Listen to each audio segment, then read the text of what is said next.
जय हिंद आप सभी को। आज वेंसडे है और वेंसडे को आपका होता है टेक्निकल रिवीजन डे।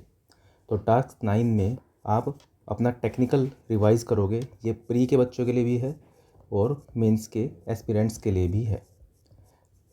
ये था आपका आज का टास्क। अब मैं लाइव डेमो देकर आपको बताऊंगा कि जो नॉन टेक के मैं टास्क आपको देता हूँ, हिस्ट्री के, पॉलिटी के और ज्योग्राफी के, आपको वो अटैम्प्ट कैसे करने हैं। जैसे मान लो आप ज्योग्राफी, पॉलिटी, हिस्ट्री जैसे आपके लिए बिल्कुल नए हैं, बिल्कुल नई चीज़ें हैं आपके लिए, तो आप इसको कैसे अटैम्प्ट करें, क्या बिल्कुल बेसिक से पढ़ें सब चीज़ें। तो एक एग्जांपल के थ्रू मैं आपको बता देता हूँ। टास्क 8 में मैंने आपको फंडामेंटल राइट्स पढ़ने के लिए बोला था। तो अब ज़रा टेक्स्ट बुक से ही देख लेते हैं कि इसको कैसे अटैम्प्ट करना है। तो हमारे पास ये फंडामेंटल राइट्स का टास्क है, एक बार इसको देखते हैं। Next, English, I am ready to begin. चल जाए तो अच्छी बात है। हाँ, चल गया। तो देखो, इसके अंदर बहुत बेसिक क्वेश्चंस हैं। आपको ऐसा लगेगा कि यार इतने बेसिक क्वेश्चन थोड़ी ना आएंगे एग्ज़ाम में, लेकिन आपको ये बात समझनी है कि ये बेसिक क्वेश्चंस जो आपके सामने हैं, ये बेसिक क्वेश्चन से ही आपका बेस तैयार होगा। इन 50 क्वेश्चन में आपको बार बार रिपीटेड क्वेश्चन मिलेंगे। वो रिपीटेड क्वेश्चन इसलिए होंगे कि आप एक बेस अपना तैयार कर सको। आपके सामने डायरेक्टली फैक्ट्स रख दिए जाएंगे 50, तो आपको करने में ऐसा लगेगा जैसे रटना पड़ रहा है। लेकिन ये आसान क्वेश्चन बार बार आपके सामने आएंगे, तो कम से कम फंडामेंटल राइट्स का बेसिक तो आपको पता चल जाएगा। जैसे शुरू करते हैं। Fundamental rights are protected and guaranteed by the constitution of the country. Constitution of the country, आपने इस पर क्लिक किया। अरे ये wait, constitution of the country, इसको सेव एंड नेक्स्ट। ठीक है, एक दो क्वेश्चन करते हैं और उसके बाद फिर सबमिट करके तब इसको क्वेश्चन को करेंगे। Which the following right is not a fundamental right. Right to equality है, राइट अगेंस्ट एक्सप्लॉइटेशन है, राइट टू फ्रीडम है, राइट टू प्रॉपर्टी पहले था अब नहीं है। ठीक है, तो राइट टू प्रॉपर्टी बहुत easy question. Save and next. According to Indian constitution all the fundamental rights except right to property. Again, अब आपने अगर फंडामेंटल राइट्स बिल्कुल पढ़ा ही नहीं है तो पहली बारी में तो आप राइट टू प्रॉपर्टी वाली भी चीज़ गलत कर सकते हो। ये बस इसीलिए है कि आपको ये जो सबसे बेसिक चीज़ें हैं ना, वो तो रट जाएं। फिर से सेम क्वेश्चन आ गया। Fundamental rights has been deleted from the original list of fundamental right provided. कौन सा फंडामेंटल राइट जो था, पहले फंडामेंटल राइट था लेकिन बाद में वो हट गया फंडामेंटल राइट से, राइट टू प्रॉपर्टी था। Save and next. Article provided freedom to manage its own affairs in religion. देखो, जैसे आप पूरा पढ़ोगे इसको तो आपको समझ में आएगी। पार्ट थ्री के अंदर आपके पास 12 से 35 तक फंडामेंटल राइट्स आते हैं। सबसे पहले एक बेस तैयार करो डेप्थ में, उसके बाद जाना है पहले बेस विड्थ तैयार करो, फिर जाना है डेप्थ में। विड्थ कैसे तैयार होगी? पार्ट 3 में फंडामेंटल राइट है, ये विड्थ है। 12 से 35 आर्टिकल तक फंडामेंटल राइट है, बिल्कुल बेसिक। अब 12-13 इसमें सिर्फ डेफिनेशन है। 12 में बताया गया है स्टेट की डेफिनेशन, 13 में बताया गया है कोई भी लॉ बनेगा जो फंडामेंटल राइट्स के खिलाफ होगा वो वॉइड कहला दिया जाएगा। बिल्कुल ऊपर ऊपर से बता रहा हूँ। फिर 14 से 18, फिर 19, 20, 21, 22, 4-2-4-2, 14 से 18, 19 से 22, 2, 23 से 24, फिर 4 आएंगे तो 25, 26, 27, 28, फिर आएंगे हमारे पास 29, 30, 31 राइट टू प्रॉपर्टी था, हट गया। फिर आएगा 32, 33, 34, 35 अलग से हैं। तो पहला फंडामेंटल राइट, दूसरा, तीसरा, चौथा, पांचवा, छठा, ये 6 फंडामेंटल राइट है। वैसे 12 से 35 तक आते हैं। अब इसने बोला freedom to manage its own affairs in religion. तो अब अगर आपको बेसिक इतना पता है कि देखो, ये राइट टू इक्वलिटी के लिए आएगा, ये राइट टू फ्रीडम के लिए आएगा, ये वाला राइट अगेंस्ट एक्सप्लॉइटेशन के लिए आएगा, 25 से 28 आएगा राइट टू रिलीजन, और ये आएगा right to cultural and education. ठीक है, तो राइट टू रिलीजन 25 से 28 तक है, 210। अलग हो गया, 5 अलग हो गया, 370 अलग हो गया, तो क्या बचा 26। तो ये 26 तो इसका ऐसे ही आंसर आ गया। तो मतलब अगर जो आपने बेसिक्स पढ़ रखे हैं तो कई सारे क्वेश्चंस के तो आंसर आप ऐसे भी दे दोगे। तो 26 मान लो इसका आंसर हमने लिख दिया। Save and next which of the following is not mentioned in fundamental rights in the constitution. वापस से राइट टू प्रॉपर्टी बाद में चला गया था ये आगे। सेव एंड नेक्स्ट आगे चलते हैं। कौन सा कॉन्स्टिट्यूशन है right to free and compulsory education. अभी हमने देखा था 14 से 18, फिर हमने देखा 19, 20, 21, 22, फिर हमने देखा 23, 24 एंड सो ऑन। तो right to equality, right to freedom. अब राइट टू फ्रीडम में ही हमारे पास क्या आएगा 21 से 6 से 14 साल के बच्चों को कंपलसरी एजुकेशन। तो 21A में हमारे पास ये आएगा। अब पहले तो आपने पार्ट 3 देखा कि पार्ट 3 में फंडामेंटल राइट्स आते हैं जो कि 12 से 35 तक होते हैं। फिर आपने इस तरह से कैटेगराइज किया, ये आपने विड्थ देखी। अब थोड़ा सा और डेप्थ में आना है तो फिर आपको 14, 15, 16, 17, 18 इनमें क्या होता है, फिर 19, 20, 21, 22 में क्या होता है।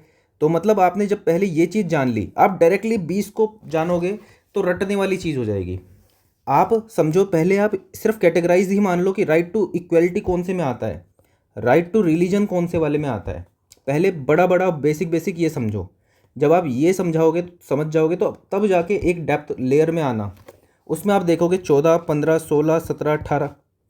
14 में आपका क्या आएगा कि लॉ के सामने सब बराबर हैं, इक्वलिटी बिफोर लॉ। 15 में क्या आएगा RRCSPOB, race, religion, caste, sex, place of birth, कि भाई इनके आधार पर डिस्क्रिमिनेशन नहीं होगा। 16 कहता है कि एम्प्लॉयमेंट, पब्लिक एम्प्लॉयमेंट में कोई भी पक्षपात नहीं होगा। 17 बोलता है कि अनटचेबिलिटी नहीं रहेगी। 18 बोलता है कोई टाइटल्स नहीं लेगा। ऐसे ही 19 से 22, 19, 20, 21, 22। अब 21 के साथ 21A भी आ गया। अब देखो एक एक लेयर आप आगे बढ़ रहे हो। अब 21A तक पहुँचे आप। अब 21A आने के बाद पहले आपने ये चीज़ समझ ली कि राइट टू एजुकेशन है किस में। अभी आपने सीधा अमेंडमेंट पढ़नी स्टार्ट नहीं किए, आपने सिर्फ देखा अभी 21A जो है राइट टू एजुकेशन है। अब उसके बाद फिर आप इसको पढ़ोगे कि 86th कॉन्स्टिट्यूशनल अमेंडमेंट था जो कि 2002 में आया था, जिसके थ्रू 21 से आया था। आपने अभी तक कॉन्स्टिट्यूशनल अमेंडमेंट नहीं पढ़ा तो 42 मिनी कॉन्स्टिट्यूशन बना था जो कि 1976 में आया था। फिर आपने देखा 44 जो हमारे पास कॉन्स्टिट्यूशनल अमेंडमेंट एक्ट आया 1978 में आया। आपको एक एक करके चीज़ों को ऐड करना है। डायरेक्टली कॉन्स्टिट्यूशनल अमेंडमेंट एक्ट की लिस्ट खोल के सब चीज़ें याद करोगे बिना कंटेक्स्ट के कुछ भी याद नहीं होगा। एक एक लेयर से याद करोगे तो आपके बेसिक बनेंगे और फिर उसके बाद ऐड करते हुए चलो। तो इसमें क्या है 21 से next, which article of constitution of India abolishes the concept of untouchability. अभी बताया 17, आर्टिकल 17। सेव एंड नेक्स्ट आगे चलो। फंडामेंटल राइट नहीं है, राइट टू फ्रीडम रिलीजन है, एक्सप्लॉइटेशन है, राइट टू अगेंस्ट एक्सप्लॉइटेशन है, राइट टू इक्वलिटी है, राइट टू वोट नहीं है। ये आपको इलेक्शन वाले में मिलेगा। अब देखो फंडामेंटल राइट्स आप पढ़ रहे हो, ये 50 क्वेश्चन बहुत बेसिक हैं, लेकिन इसके अंदर जो भी चीज़ें एक्स्ट्रा हों वो आपको नोट करनी है। जैसे राइट टू वोट, ये इलेक्शन वाले में आ जाएगा आपका। इलेक्शन क्या है पार्ट 15 में आ जाएगा। ये कौन से आर्टिकल में आएगा, ये आर्टिकल 326 में आता है, ये मुझे याद नहीं है, लेकिन आप तभी के तभी इस आर्टिकल को याद करोगे। अभी जब सॉल्यूशन देखेंगे तब मैं भी इसको याद कर लूँगा।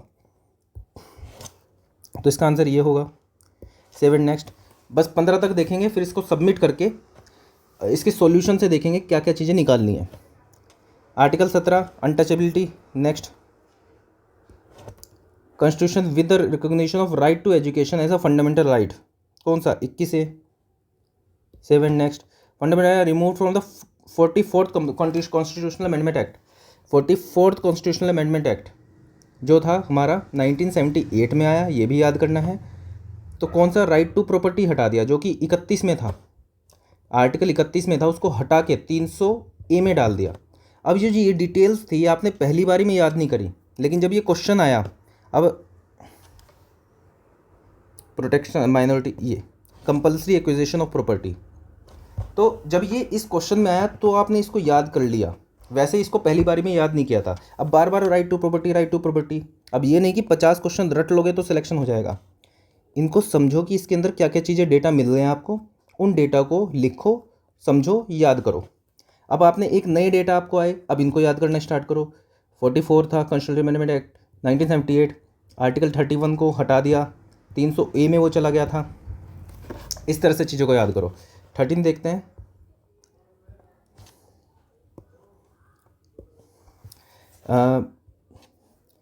स्टेट इज़ बाउंड टू, हाँ, free and compulsory education provide करानी है 6 साल से 14 साल के बच्चों के लिए। 21A आर्टिकल ऐड जो एक्ट हुआ, ऐड हुआ था। अब इसके साथ साथ देखो, कोई कॉन्स्टिट्यूशनल एक आर्टिकल होता है, तो आर्टिकल में सब चीज़ें नहीं मेंशन होती, उस आर्टिकल के थ्रू कुछ एक्ट्स बनाते हैं। तो राइट टू एजुकेशन एक्ट बना, अब ये 2002 में अगर जो आर्टिकल ऐड हुआ था तो उसके बाद ही बना होगा, तो इस तरह के क्वेश्चन भी हो जाएंगे। मान लो राइट टू एजुकेशन एक्ट कब आया, तो 2002 से बाद में ही आया होगा। इस तरह से कई बार, हर बार ये चीज़ नहीं लगेगी, लेकिन जहाँ पे आपको लगे ऑप्शन में इस तरह की चीज़ें पूछ ली गई हैं, तो 2002 के बाद ही आया होगा। 2009 है शायद इसका, ये देख सकते हैं हम। लेकिन आंसर इसका 6 से 14 है। बात सिर्फ ये नहीं कि आपको आंसर ये याद कर लिया आपने, इस क्वेश्चन में और क्या क्या चीज़ें आपको मिल गई वो भी आपको लिखनी है। 6 से 14, सिर्फ 15 तक करेंगे। According to the Indian constitution no child below the age of, वापस से 14 साल। अभी हमने पढ़ा था 14 से 18, 19, 20, 21, 22, 23, 24। 23 में बोला है ह्यूमन ट्रैफिकिंग के बारे में, 24 में बोला है चाइल्ड लेबर के बारे में। इसमें बोला गया है कि 14 साल से कम का बच्चा जो है वो चाइल्ड कहलाएगा, और उनसे आप कोई भी ऐसे हैजार्डस इंस्टीट्यूशन में कहीं पे काम नहीं करा सकते। तो ये कॉन्स्टिट्यूशनली गलत है। तो इंडियन कॉन्स्टिट्यूशन के हिसाब से no child below age of 14, तो इसका आंसर होगा ये। ठीक है, अब रैंडम क्वेश्चन देख लेते हैं। 7 नेक्स्ट। 33वां देख लिया, note a fundamental right, right to vote. अब ऐसे ही देख लो कुछ। 19 देख लो, fundamental constitution India stress on prohibition of force labour, force labour पे प्रोहिबिट करता है, तो इसमें से राइट अगेंस्ट एक्सप्लॉइटेशन ये हो जाएगा। अब सिर्फ राइट अगेंस्ट एक्सप्लॉइटेशन याद कर लिया, इससे काम नहीं बनेगा। 23, 24 ये आर्टिकल है इसके अंडर। 7 नेक्स्ट। एक और देख लो, 44वां देख लो, Indian constitution the right to freedom, right to freedom कहाँ पे, पहले राइट टू इक्वलिटी था, राइट टू फ्रीडम फिर आया, तो मतलब 12 से 35 था, तो 14, 15, 16, 17, 18, 19 से 22 था, तो 1922 में आएगा। 1922, 19 से 22 ये। 7 नेक्स्ट। चलो पहले सबमिट कर देते हैं इसको, और उस पूरा अभी अटैम्प्ट करने का टाइम नहीं था क्योंकि चीज़ें और भी बतानी थी आपको। तो जैसे ये हमारे पास सामने आ गया, जैसे पहला क्वेश्चन था, आपको देखो किस चीज़ का ध्यान रखना है, ये 72% बच्चों को यह क्वेश्चन आता था। अगर ये आपको नहीं आता था तो सिलेक्शन से आप बाहर हो गए, कंपटीशन से बाहर हो गए। दूसरा क्वेश्चन 82%, तीसरा क्वेश्चन 82%, चौथा क्वेश्चन 75% बच्चों को आता था, पाँचवा 79, छठा 82। अब ये समझो, अगर इनमें से एक भी क्वेश्चन आपको नहीं आता तो आप कंपटीशन से बाहर हो, तो ये तो आपको आनी ही चाहिए। अभी इन बेसिक सीरीज़ को जब आप कर रहे हो तो आप ये इंश्योर कर रहे हो कि आप कम से कम उस रेस में तो आओ, कम से कम थोड़े से बराबर तो खड़े हो जो बच्चे मेहनत कर रहे हैं उनके। आप रैंडमली कुछ भी पढ़ने लगो, किसी को वो आता है नहीं आता है, अगर आप ये सोच के कि भाई ये ऐसा फैक्ट मैं याद करूँगा, अगर ये आ गया तो सिर्फ मैं ही कर पाऊँगा, ऐसी सोच से थोड़ा बाहर निकलो। आपको इस सोच पे आना है कि जो हर किसी को आता है वो आपको आना चाहिए। वो कैसे पता चलेगा, वो यहाँ से पता चलेगा। देखो कोई भी क्वेश्चन देख लो, सब 60%, 40%, जैसे ये 44% क्वेश्चन था। अब इसमें क्या ऐसा था कि जो गलत हुआ बच्चों से? क्वेश्चन क्या था? आर्टिकल इंडिया कैन नॉट से शायद गलत हो गया होगा, Indian constitution can not be suspended even during emergency. हाँ, ये थोड़ा अच्छा क्वेश्चन हो गया कि कौन सा आर्टिकल इमरजेंसी के टाइम पे भी हट नहीं सकता। अब जब इमरजेंसी आ गया तो यहाँ पे आप फिर याद भी करोगे इसको कि 352 से 360 तक हमारे पास इमरजेंसी आती है। 352 पे है एक, 354 पे है एक, 356 पे है एक। ठीक है, तो इसको आपको याद करना है साथ के साथ। ठीक है, अभी सॉल्यूशंस पे आते हैं। तो कौन सी नहीं हट सकती फंडामेंटल राइट, तो वो है 20 और 21। अब देखो यहाँ से समझो 15 और 17, तो पहले आपको अगर जो 15 और 17 पता होगा तो आप सीधा सीधा आंसर दे सकते हो कि जैसे आपके पास क्या था 14, 15, 16, 17, 18। 17 में क्या था, अनटचेबिलिटी को अबोलिश कर दिया। इमरजेंसी आ जाएगी तो अनटचेबिलिटी प्रैक्टिस फॉलो करने पड़े लगेंगे। ऐसा हो सकता है? नहीं हो सकता। 14 और 16, 14 में क्या था, 14 में क्या था, इक्वलिटी बिफोर लॉ, कि भाई फिर अगर जो इमरजेंसी आ गई तो गरीबों या अमीरों के साथ पक्षपात, कि जैसे कि अमीर को सेम चीज़ के लिए कम सज़ा मिली, गरीब को ज़्यादा मिली, ऐसा भी नहीं होगा। इमरजेंसी का मतलब ये थोड़ी ना आर्बिट्री कुछ भी हो जाएगा। 30 और 32, 30 और 32, ये भी है कि 32 क्या है कि भाई तुम सुप्रीम कोर्ट जा ही नहीं सकते कॉन्स्टिट्यूशनल अमेंडमेंट्स के लिए, ये थोड़ी सी अब्सर्ड चीज़ हो गई। 30 देख लो, 30 क्या था हमारे पास, 14 से 18, 19 से 22, 23, 24, 25, 26, 27, 28, 29, 30। 29 में क्या था कि right to cultural and educational institution हम बना सकते हैं। अपनी माइनॉरिटीज़ जो हैं अपनी लैंग्वेज को बचा सकती है और उन चीज़ों को बचाने के लिए उसको मैनेज कर सकती है अफेयर्स को।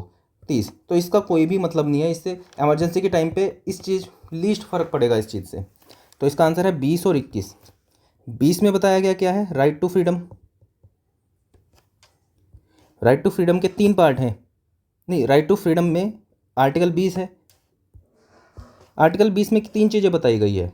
क्या, नो ओ एक्स पोस्ट फैक्टो लो, कि भाई अगर अभी लो बना दिया तो इसके बाद जो अपराध होंगे उसकी सज़ा इस लो के हिसाब से होगी, पहले जो चीज़ें हो गई उसकी सज़ा इसके हिसाब से नहीं होगी। डबल जियोपार्डी नहीं हो सकती, एक गुनाह की 2 बार सज़ा नहीं मिल सकती। ठीक है। तीसरा, सेल्फ इंक्रिमिनेशन नहीं हो सकता।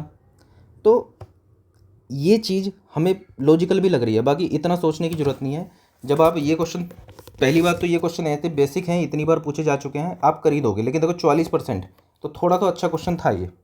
बाकी अगर जो सिर्फ इसके अंदर आप अलग अलग आर्टिकल को सोचते तब भी आंसर दे देते इसका, तो इसका आंसर ये होगा। ठीक है। अब देखो, समझो इसको। अब इसका सॉल्यूशन देखो। सॉल्यूशन में आर्टिकल 20 के बारे में पूरा बता दिया, 21 के बारे में बता दिया, इसको अच्छे से समझ लो। 15, 17, 16, 14 सब चीज़ों के बारे में बता दिया, तो इनको अब लिख लो, जो भी नया फैक्ट मिले आपको। आगे चलो, जैसे नेक्स्ट करो। ये बोला कि आर्टिकल 22(2) में, 22(2) में अब आपको 22 ही ना पता होता तो 22(2) कैसे पता चलता आपको। ठीक है। 22 में क्या बताया गया, 22 अब कहाँ पे है वो देखो, 19, 20, 21, 22, ये राइट टू फ्रीडम के पार्ट है। ये अनलॉफुल डिटेंशन के खिलाफ है चीज़। इसमें क्या है कि भाई आपको किसने पकड़ लिया तो 24 घंटे के अंदर उसको मैजिस्ट्रेट के सामने लेके आना पड़ेगा कि कोई अनलॉफुल डिटेंशन तो नहीं है। तो इसका आंसर है विदिन 24 आवर्स, विदिन 48, विदिन 12, तो इसका आंसर ये है। तो इसमें लॉजिक ज़्यादा नहीं लगेगा, बाकी ये है कि ये याद होगा आपको। तो ये आंसर इसका। अब इसके अंदर कोई भी चीज़ आपको मिले ऐसी, नेचुरल जस्टिस, मतलब कोई भी चीज़ नोट डाउन करने वाली हो, जैसे कमिटी हो, अब जैसे आप एक बारी में सारे कमीशन सब चीज़ें अमेंडमेंट याद करने चलोगे तो नहीं होगा। लेकिन इस तरह से एक एक क्वेश्चन में थोड़ा थोड़ा कुछ दे रखा है, वहीं के वहीं उसको याद करोगे तो आप चीज़ें बहुत सारी कर ले जाओगे। यही है ओवरऑल कि अगर आपको जीके तैयार करनी है तो जो आपको टास्क मिल रहा है, ये 50 क्वेश्चन बहुत ज़्यादा ईजी हैं। लेकिन अगर आपने नहीं पढ़े हुए तो ये जो 58% बच्चे आंसर कर पाए, आप इसे नहीं कर पाओगे। इनफैक्ट अगर मान लो कोई क्वेश्चन है, 72% बच्चों ने इसको आंसर किया, ठीक है, वैसे तो बहुत ही बेसिक हो गया कि फंडामेंटल राइट कौन से पार्ट में आएगा, तो फिर भी 72% ही कर पाए इसको, 100% नहीं कर पाए बच्चे इसको। कुछ ने तो अटैम्प्ट किए बिना सबमिट कर दिया होगा, कुछ तो वो हो गए, लेकिन काफ़ी बच्चे इसको सही नहीं भी कर पाए होंगे, ऐसे बच्चे भी हैं। तो आपको वैसा बच्चा नहीं बनना है, आपको पहले बेसिक तैयार करना है। ये 50 क्वेश्चन बहुत बेसिक है, ये तो आपको आना ही चाहिए। ये जब आप कर लोगे, इनके नोट्स बना लोगे, तो एक आपके पास बेसिक तैयार हो गया। उसके बाद जब आप अलग PYQs एडवांस चीज़ें देखते रहोगे तो आप चीज़ों को ऐड करोगे तो वो याद भी होंगी। सब होच पोच करके एक साथ याद करने की कोशिश करोगे, कुछ भी याद नहीं होने वाला है। बेसिक बेसिक पहले याद करो और धीरे धीरे उसके अंदर ऐड ऑन करो। धीरे धीरे ऐड ऑन करोगे तो सब याद हो जाएगा। एक साथ सब कुछ याद करने की कोशिश करोगे, कुछ भी याद नहीं होगा। तो जो भी आपको टास्क मिल रहे हैं जीके के, आपको लग रहा होगा कम कम टास्क हैं, लेकिन आप इनको कम कम को भी याद करने लगोगे, साथ में लेके चलोगे, तो जीके आपकी इस तरह से तैयार होगी कि कोई भी टेक्निकल का एग्ज़ाम आपका है, उसमें जीके पूछी जा रही है तो सबसे ज़्यादा नंबर आपकी ही आएंगे। तो चलो, आज का जो पर्पज़ था वीडियो का वो यही था कि आपको मैं एक बार बता दूं कि जीके के जो टॉपिक है कैसे कवर करने हैं आपको। तो that's all for this video. Thank you.